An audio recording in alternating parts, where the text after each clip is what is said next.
When I talk about reply videos, we mostly think of Reply Girl, but today I'm not going to talk about her because I feel like many people have covered her in the past. Today I want to talk about a forgotten YouTuber that had a very short run. That YouTuber is The Troll. If you guys don't know, back then in 2010 to 2012, we actually had a YouTube system where we could reply to videos in the comment sections with a reply video. These videos are generally short, but most infamous one known to use that system was Reply Girl. I'm not going to go into too much detail. She is the reason why YouTube removed the reply system, was because she was able to manipulate the algorithm and metadata to have the title of the name of the video with RE in front that counts as the video the person is looking up. Many girls followed that formula mainly because it was an easy way to get views at the time. There was one YouTuber that actually did use the same formula, but was a little bit more creative.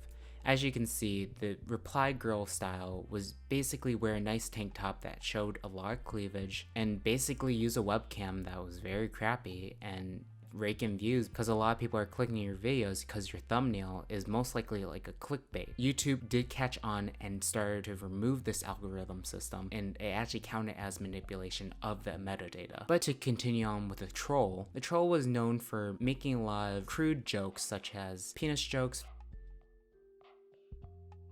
Look, getting a BJ from Jesse J be like putting your dick in a wood chipper. Fapping jokes. Ooh. Gay jokes. Gay. And women jokes. That is a waste of perfectly good tit milk. If your woman is lactating, you take advantage of it. Little squirt in your cup of joe every morning, perk you right up.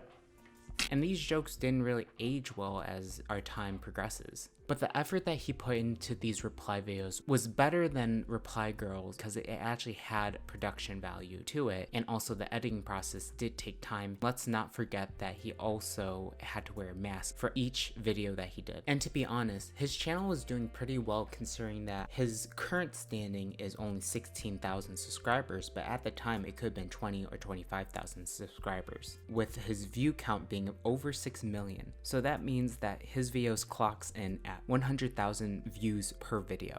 He was actually doing pretty well for a smaller YouTube channel, and he was actually making a second channel just trolling smaller videos. Most of the time he was known to troll music videos like Bruno Mars, Katy Perry, even Super Junior before the K-pop era really pushed over. And the main reason why he was able to get a lot of views was mainly because in his old videos he used to do like the Reply Girl style where he put the RE at the end, he would put down troll. But later on, as YouTube took away the RE system, he started doing the music video title and then trolled at the end. You can technically make a claim that it is still your video because you are trolling that video. As I stated before, the Reply Girl system wasn't really creative. If anything, it was the easiest way to get views, and it was very lazy in my opinion. However, the troll was actually a little bit more creative than that. As I stated before, he had to do his own production, his own video editing, and he also had to wear a mask each time that he did a video. And his reaction videos were kind of like how H3H3 did their reaction videos, where they showed a snippet of the video and then they commentated on it afterwards. He was doing pretty well for putting out about 50 videos in 1 year. However, all of a sudden he just disappears and we don't see his videos or any social media posts from him. He only had one other YouTube channel and a Twitter account. He didn't have Instagram because Instagram wasn't famous. Not a lot of people did do Facebook as a group. And then we just don't hear from him for now the past 8 years. That's a pretty short running YouTube career, considering that was only 1 year. And if we look back on the videos and rewatch them, we can definitely see that his videos didn't really age well. Most of his jokes didn't age well because they were mostly about penis jokes or very sensitive topics, and those jokes really died out in the future. Now it comes down to the age-old question, why did he quit, or why did he suddenly disappear? Now this is a complete speculation, but there's quite a few things I can see why he actually left YouTube.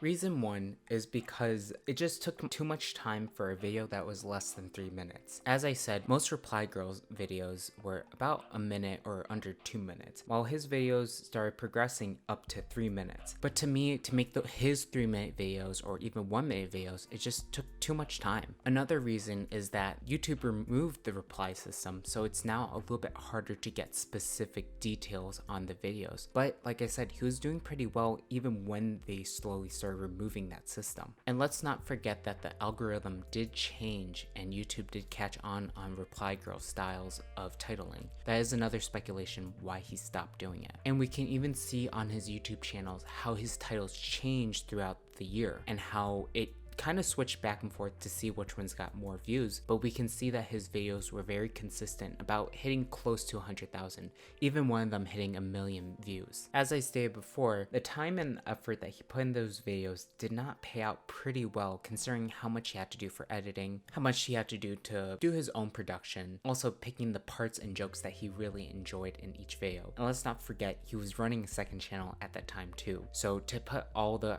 work and not to have a big payout in comparison like PewDiePie or Jenna Marbles just didn't make sense in my opinion. The final reason is at the time being PC started to evolve, meaning social justice warriors, feminists started uprising. So his jokes just didn't age too well, but also started to not be acceptable at that time. However, if we go into the comment sections, a lot of his subscribers were defending him saying, if you're sensitive, don't click on the video. So it still didn't make sense for this to be a true reason why he left YouTube. But in my opinion, I think it was a combination of a lot of these. But I don't blame him for leaving because the amount of time that he put into each video just didn't pay off in the end. Mainly because the videos were about less than 2 minutes. And let's not forget, this is at the time when video editing softwares weren't as easy or user-friendly at the time, so you either had iMovie or a different video editing software that wasn't too advanced to excel your video editing process. But I did have a crazy theory that the troll was secretly Ray William Johnson, mainly because the way that he looked and also how he commentated very similar to Ray William Johnson. And let's not forget that his body physique really resembled him, so that was just my crazy theory. I'm not sure if it's true. Hopefully one day we'll get the answer. Like, Ray, if you're watching this, please confirm to me if you were the troll or not. But as the reply genre died out, it actually stemmed out 2 different genres. The 2 genres that I'm talking about is reaction and commentary. Reply videos were definitely both of those combined. It's just that they were its own genre. But once that genre died out, it stemmed out those 2. And we can actually see how the reaction channels started growing with the Vine brothers. They definitely capitalized on the reaction channel with kids back in 2010 to 2012, and a lot of people actually enjoyed that style of reaction videos. And that stemmed out to lower quality reaction videos where we literally have you in the corner just watching the video and the whole video is playing in the background. The reason why YouTube favors these reaction channels, it's most likely that it's going to be a safer choice for them to allow this to streamline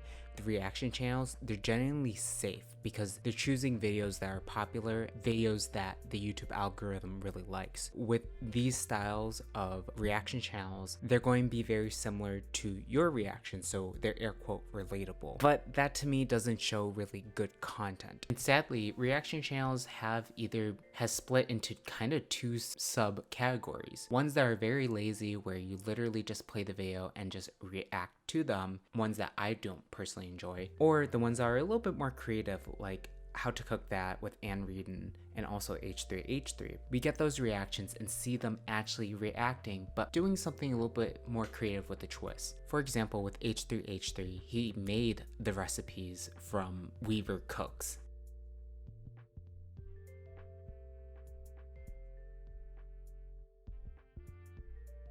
And with How to Cook That, she is able to test out these false recipes to see if they work, mainly because she is, I believe, a master's in food science, or she has a degree in food science.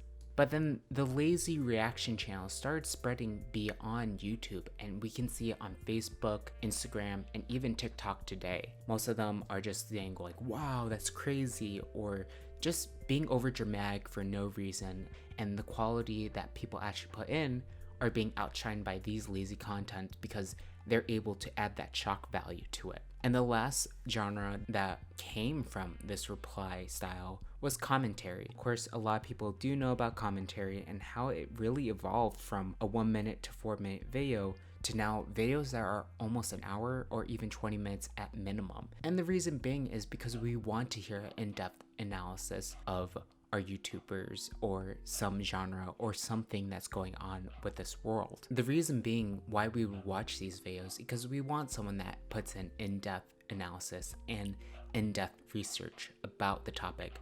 Unlike me, who's just kind of winging it so far, but I've looked up quite a few videos about Troll and there's literally nothing about him because not a lot of people remember him. All I just wanted to say is how the reply system was removed, but not entirely removed in how it actually stemmed into the different genres. If Trolls all of a sudden started to do these style videos, I think it would do pretty okay, but if his humor didn't change and evolve like the YouTube platform, then I don't see any success in his future. But to me, he's all a mystery and just disappeared forever. I just wanted to close out the video and say thank you for watching and all your support, and I'll see you guys next time.